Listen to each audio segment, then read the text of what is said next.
Oi, meus amigos, tudo bem com vocês? Espero que vocês estejam no Senhor, alegres no Senhor, né? O Senhor é a nossa força, a nossa alegria, a nossa esperança. E como é bom ter você aqui junto, a gente junto lendo, aprendendo e ouvindo aquilo que o Senhor deseja de nós e que o Senhor esteja nos enriquecendo, né? Nessa jornada. Hoje a gente continua um pouco falando aí um pouco de lei, um pouco de cumprir a lei e tudo mais. Na pergunta que diz, Deus nos criou incapazes de cumprir a lei, a sua lei? Eis a pergunta, eis a questão de hoje, né? Será que Deus nos criou incapazes? Será que a gente sempre foi incapaz de cumprir a lei, né? E aí vem a resposta. Não, mas devido à desobediência de nossos primeiros pais, Adão e Eva, toda a criação é caída. Nascemos todos em pecado e culpa, somos corruptos por natureza, incapazes de guardar a lei de Deus. E vamos ler aqui em Romanos 12, quer dizer, Romanos 5, versículo 12. Portanto, como por um homem entrou o pecado no mundo, e pelo pecado a morte, assim também a morte passou a todos os homens, por isso todos pecaram. Então aqui traz essa coisa como que, por meio do que Adão fez, do erro de Adão, todos nós viemos herdando essa natureza pecaminosa, né? Então ninguém pode dizer, mas antes eu pensava, né, por que a gente está pagando o pato, por assim dizer, pelo que Adão fez? Só que tecnicamente não é bem isso, né? A gente também errou ao longo dessa jornada, né? Adão nos trouxe essa natureza pecaminosa. É como se a gente herdasse de uma forma genética, né? Então todos nós viemos já com essa pretensão, com essa tendência ao erro. Então não tem como a gente dizer que ele não errou, porque a gente errou também, tanto como ele. Vamos ver aqui o comentário de Abraham Bolt, acho que é assim que fala o nome dele. Creio que no começo Deus criou os céus e a terra, como todos os seus inúmeros habitantes. Por último, e nobremente conspicou entre todas as produções surpreendentemente diversificadas de seu poder supremo e sua infinita habilidade, criou o homem e o constituiu senhor deste mundo inferior. Macho e fêmea os criou segundo sua própria imagem e semelhança, retos, inocentes e santos, capazes de servir e glorificar seu abundante Criador. Sobre a mesma ordem, creio, o homem não permaneceu por muito nessas santas e felizes circunstâncias, pois ao ser deixado à liberdade de sua própria vontade, transgrediu a lei que seu Criador e soberano lhe dera. Em consequência disso, ele caiu em estado de culpa, depravação e ruína, como ele não era apenas cabeça natural, mas também federal e representante de sua posteridade, ainda não nascida.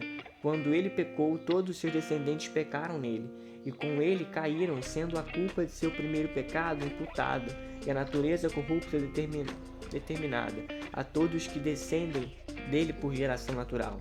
Daí que todos os homens são, por natureza, filhos da ira, devedores a tudo que é espiritualmente bom, propensos ao mal, mortos no pecado, sob a maldição da justa lei e inimigos da eterna vingança. Nesse complicado estado de miséria não existe livramento, exceto por Cristo Jesus, o segundo Adão. Então, a gente vê, né, foi até um pouco que eu já disse aqui. David Bisgrove. Ser pai ou mãe é uma janela escancarada para a condição humana, por exemplo.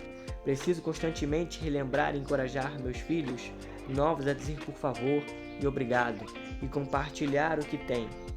Mas nunca tenho de encorajá-los a dizer meu ou agarrar coisas que não lhes pertencem ou esconder brinquedos para que outros não os encontrem. Ora, de onde vem esse impulso?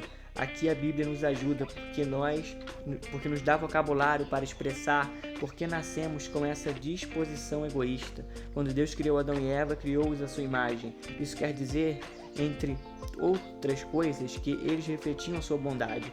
Deus afirmava sua bondade quando olhou a sua criação, incluindo Adão e Eva, e disse, é muito bom.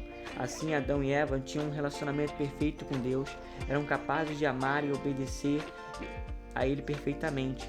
Mas então, é-nos dito que Satanás os tentou com a mentira de que Deus não era bom e que não se pode confiar nele, e que a verdadeira liberdade se encontrava à parte de Deus e da sua lei.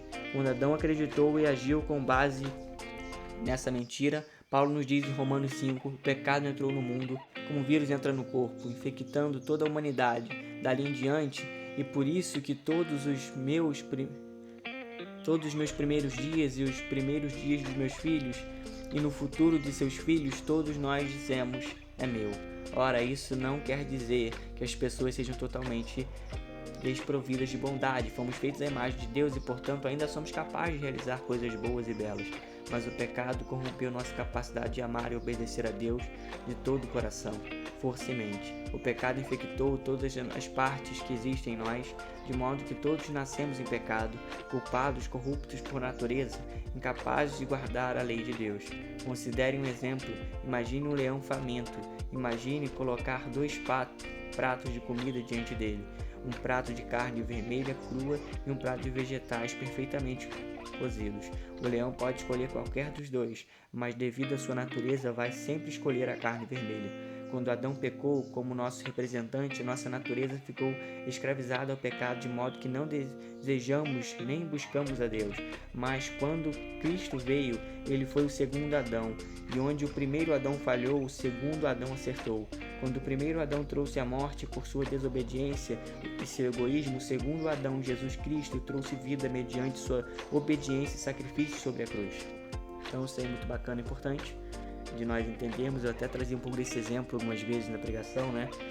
A gente não precisa ensinar uma criança a mentir. A gente não precisa ensinar uma criança a fazer coisas erradas.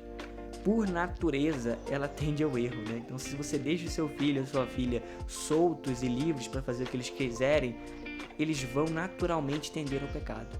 Eles vão naturalmente tender ao que é errado, né? Existem correntes que vão defender que o ser humano nasce bom e a sociedade o corrompe, ou que o ser humano não nasce bom nem mal, depende da vivência dele, mas nós, como cristãos, cremos que o homem nasce mal, que o homem já nasce com uma tendência ao mal, que se você deixá-lo por sua própria conta, por seus próprios desejos, ele vai sempre tender esse instinto errado e maligno. Então, por mais que ele possa escolher o que é bom, ele acaba mal. Ele, por natureza, acaba sempre tendendo ao que não presta, ao que não deveria querer. Então, nosso querer foi afetado, por isso a gente se tornou incapaz de cumprir a lei de Deus, porque mesmo podendo assim fazer, a gente sempre tende a não querer fazer, porque o nosso querer, na verdade, é um querer corrompido pelo pecado. Então, que o Senhor nos ajude, né? Vamos fazer oração. Misericordioso Senhor, somos corruptos por natureza, somos filhos e filhos do primeiro Adão, desejando tudo aquilo que Tu proíbes, dar-nos uma nova natureza mediante o novo nascimento em Cristo, o segundo Adão, para que possamos guardar a Tua lei no poder do Espírito Santo. Amém. Então o nosso clamor e o seu clamor de todos nós deve ser: Pai, nos dá uma nova natureza, nos dá uma nova vida, que a gente possa crer no Senhor, que agora somos feitos filhos, somos feitos herdeiros, somos graças ao novo Adão, que cumpriu o que nós somos incapazes de cumprir. Graças ao cumprimento do Senhor, somos feitos justos não pela nossa justiça, mas porque o Senhor é justo, porque o Senhor nos justifica, né? Pela Tua justiça, Senhor, somos salvos, somos livres daquilo que nos era devido, da ira devida a nós. Então, que a gente possa ter esse clamor, né? Que o Senhor nos ajude a vivermos de uma nova forma e a termos o Espírito em nós que nos ajuda e que nos puxa para o outro lado, né? Enquanto o pecado nos puxa nesse volante para um lado de erro e de falha e de sair do caminho, que o Senhor e o Espírito Santo é essa outra mão no volante que nos faz se manter nesse caminho, nessa direção reta, para que a gente não venha novamente nos perder. Então é isso, gente. Que o Senhor nos ajude. Muito obrigado pela sua atenção, que o Senhor continue dando força a cada um de nós para aprender e viver fazendo a vontade dele. Então é isso, até a próxima.